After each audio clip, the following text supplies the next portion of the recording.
Do you think countries have smart goals? Every successful organization needs and has. Now, do countries have smart goals? Good day to you, parents and students. Today I'm going to talk about something called as smart goals. And I've been talking to the students about smart goals. But before I tell you about what smart goals are and why all students or all parents or everyone should have a smart goal, let me tell you how I planned when I was a teenager.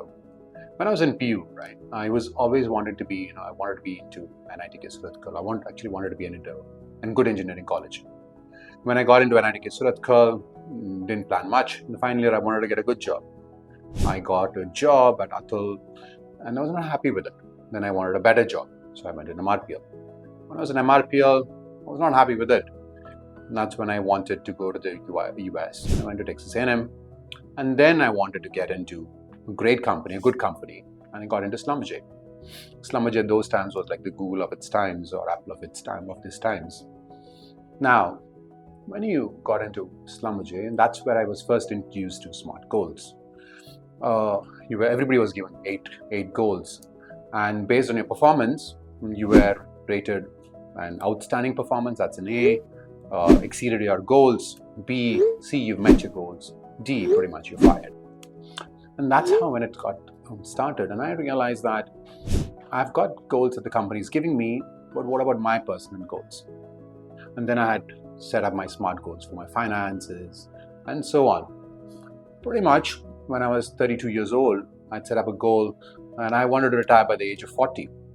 I wanted to have a certain amount of balance and house and so on. I did so.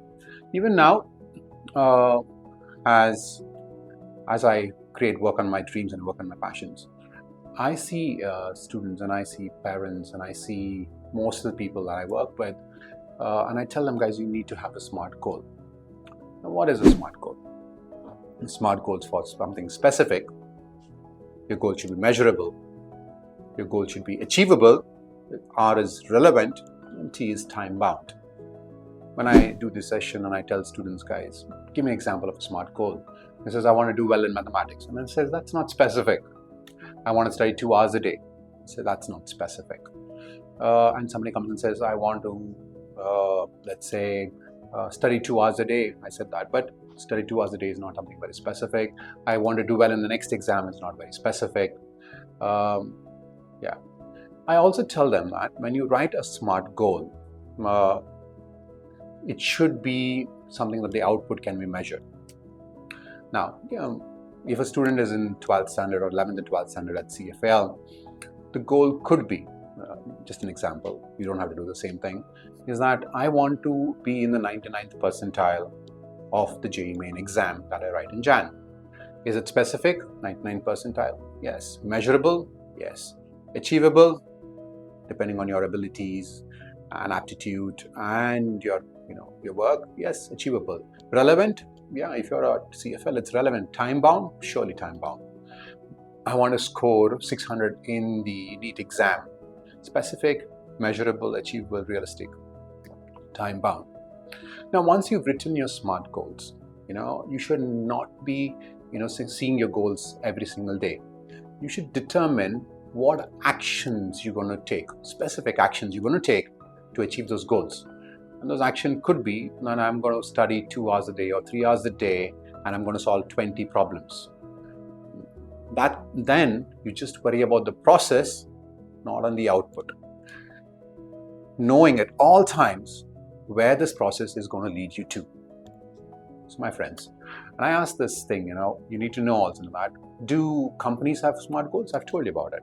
Companies like Google and companies like Apple have moved away above smart goals and they've gone to something called as OKR, objectives and key results, much harder. If Elon Musk says that I want to launch a robotic car by 2027, objective, and then he'll have key results he has to perform to. Unachieved results, you want to work on them, objectives you want to work on them, those are OKRs. Now, do countries have smart goals? And I ask this question, and I ask everyone, do you think countries have smart goals? Absolutely, think about it, right? If you are looking at the GDP growth rate, every single country has an objective on the GDP growth rate. If India doesn't meet its objective of GDP growth rate and it drops from whatever it is right now, 5 or 6, to say 2, no matter which government it is, it won't last. You see, for example, UK or this country right now, any countries right now where the GDP is not growing, the governments are in trouble. Every successful organization needs and has an SMART goal that they work on too.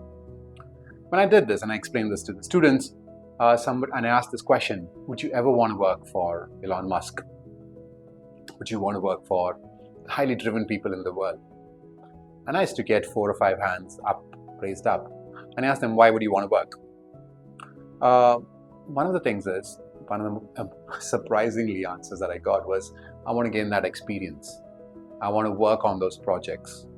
I want to learn those things. And those are the right reasons that you should work for some of the top companies in the world, because you will grow and they'll bring out the best in you on that aspect. Now that I've told you what SMART goals are, I've told you top companies, top research institutes, top governments, name it, have SMART goals. You too should write your SMART goals. Until next time, bye-bye.